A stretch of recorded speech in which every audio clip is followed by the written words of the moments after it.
నాకు ఒక ఎవరో తెలియదు ఫోన్ చేశారు. ఏంటంటే, ఏం లేదండి, మీరు మాకు ఒక సహాయం చేయాలి అన్నారు. చెప్పండి అన్న. ఏంటంటే ఆ సహాయం, మన దగ్గరికి జడ్జి గారు వచ్చారు కదా, ఆయన నాకు మంచి స్నేహితుడు, ఆయన చాలా క్లోజ్, నాకు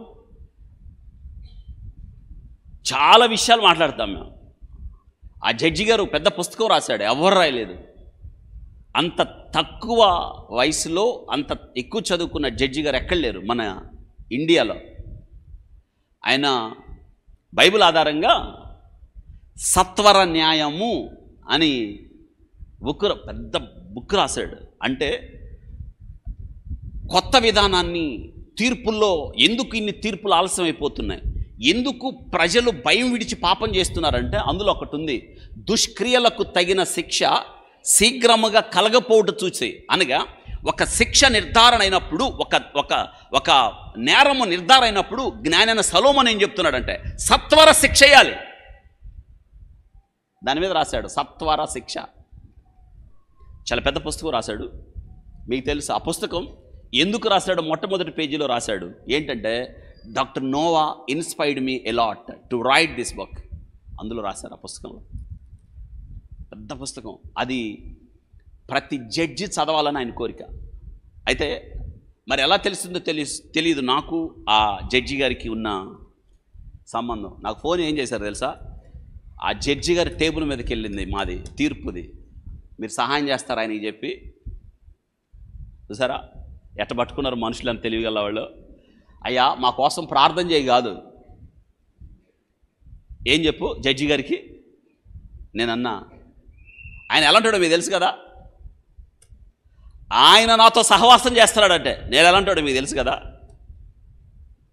న్యాయాధిపతి స్థానంలో దేవుడు ఒక న్యాయాధిపతిగా ఆయన ఉంచాడు అక్కడ. ఆయన అన్యాయం చేయడు. మీరు న్యాయవంతులైతే మీకు న్యాయమే జరుగుతుంది. ఒకవేళ మీరు శిక్షకు పాత్రులైతే శిక్షించబడతారు. ఎంతో మాట చెప్పాను, మా మధ్య ఉన్నది దేవుని సంబంధం. ఆయన టేబుల్ మీద కూర్చున్నప్పుడు మాట్లాడటానికి వీల్లేదు. మీకు న్యాయం మాకు అన్యాయం జరిగింది అన్నారు. మీకు అన్యాయం జరిగింది కదా, ఆయన తీర్పులు అద్భుతంగా ఉంటాయి. అందరిలాంటి తీర్పులు కాదు. ఆయన ప్రార్థన చేసుకుని వచ్చి అక్కడ కూర్చుంటాడు. ప్రభువా, ఏ వ్యక్తికి అన్యాయం జరగకూడదు, నేను కూర్చున్న ఈ సీటు వల్ల. ఎన్నోసార్లు కొన్ని తీర్పులు చెప్పేటప్పుడు మేము ప్రార్థన చేసాం ఆయన కోసం.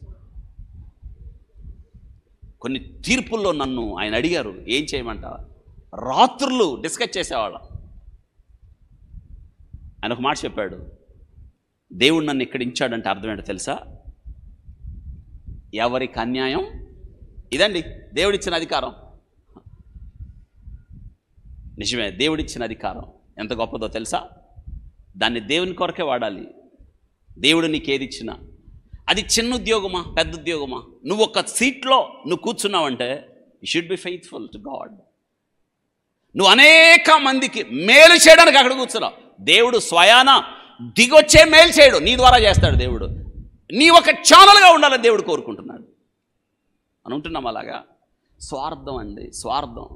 ఈ అధికారం నాది, అధికారంలో ఉన్నప్పుడే లాగేద్దాం, అధికారంలో ఉన్నప్పుడే కీడు చేద్దాం, అధికారంలో ఉన్నప్పుడు తొక్కేద్దాం, అధికారంలో ఉన్నప్పుడు ఏం చేయలేవు. నువ్వేది చేసినా, నువ్వేది విత్తావు అది కోస్తావు. జాగ్రత్త.